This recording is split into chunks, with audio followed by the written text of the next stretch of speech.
Hello everybody, welcome to football. Thanks a lot to football. Week 13 of the Premier League, unlucky for some. Liverpool versus Watford. Where is Watford? Does anybody care? Liverpool went to Watford and won 3-0, easy 3 points for them. I wouldn't say it was a masterclass by Klopp or bad tactics from Javi Gracia. I think what it boiled down to was that Troy Deeney just didn't have the cojones. Because as he knows and I know, that's how football matches are won and lost. Liverpool, 3 cojones. Watford, 0 cojones. Moving forward. Manchester United 0, Crystal Palace 0.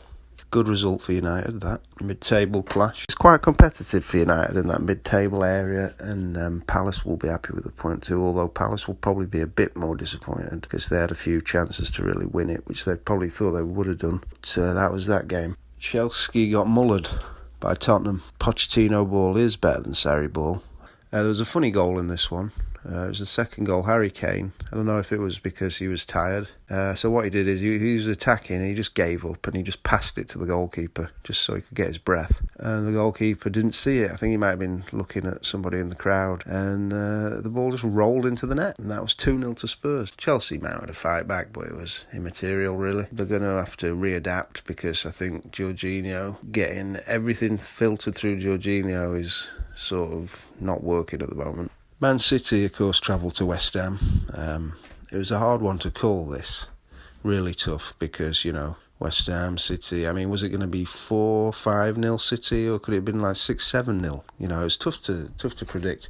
As it ended out, it was 4-0. But West Ham had their chances. Antonio hit the post. Arnautovic had a couple of looks. But in the end, It was another training exercise for City, and I don't think the owners will be regretting the fact that they swapped managers.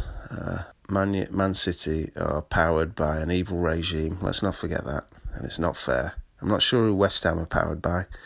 Probably some nice people, because they're shit, and nice guys finish last. They're not bottom, but they might be if they carry on. But they've got Jackie Boy Wilshere coming back and Andy Carroll. They'll be back, probably get a good few weeks out of them before they're injured again.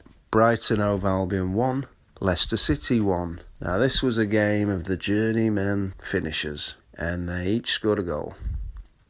A point's probably better for Brighton than it is for Leicester, but let's face it, neither of them are going anywhere, except Brighton, who might go down, but it doesn't look like they will. Fulham 3, Southampton 2. Oh, Mark Hughes, you are on the chopping block. You are on the chopping block, son. Alexander Mitrovic was in fine scoring form. Will Fulham be all right under Ranieri? It's hard to say. I mean, if you're conceding 2 against Southampton, doesn't look good. I don't see Hughes getting through the Christmas period, really. Both of them will probably go down. Everton 1, Cardiff City 0. Cardiff City won a throw-in. The referee gave it to Everton, and then about 10 minutes later, Everton scored a goal. Gylfi Sigurdsson. And Neil Warnock's not happy about it. The thing is, with Warnock ball, his style of play, it's very much premised on the fact that if you do win a throw-in, they have to award you that throw-in, or else you will lose the game. That's part of Warnock ball. Mario Silva ball is just a case of, scraping wins, looking half decent, not really sure, don't pay much attention to it, to be honest. But if you're a toffee, get in touch in the comments. Bournemouth 1, Arsenal 2. Tell you what, Emery has changed that team. Bournemouth keep playing well and losing to the bigger team. Good win for the Gunners. Emery said this week that they really should be getting Champions League. That's what they want, so they're going to have to get it. And that was a good win for them. Wolves versus Huddersfield. Wolves have been playing some lovely stuff since they came up. Real confident team. Took points off City, took points off United, etc.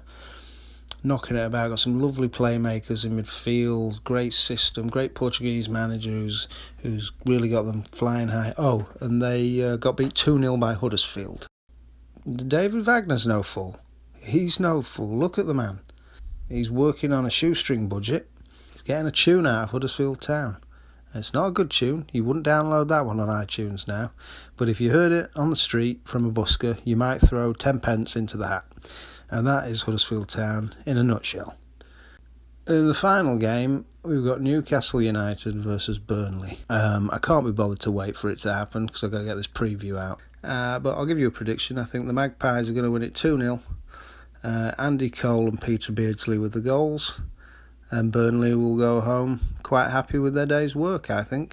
And Sean Dyche will growl a little bit like this in a very logical way, and he won't get carried away. And that's Burnley. All right, thank you. Thank you for listening to football. Thanks a lot. Without you, I'm nothing. But who are you? You are nothing. Therefore, we are both nothing. And together, in our nothingness, we are something. That's football. Thanks a lot. Thank you.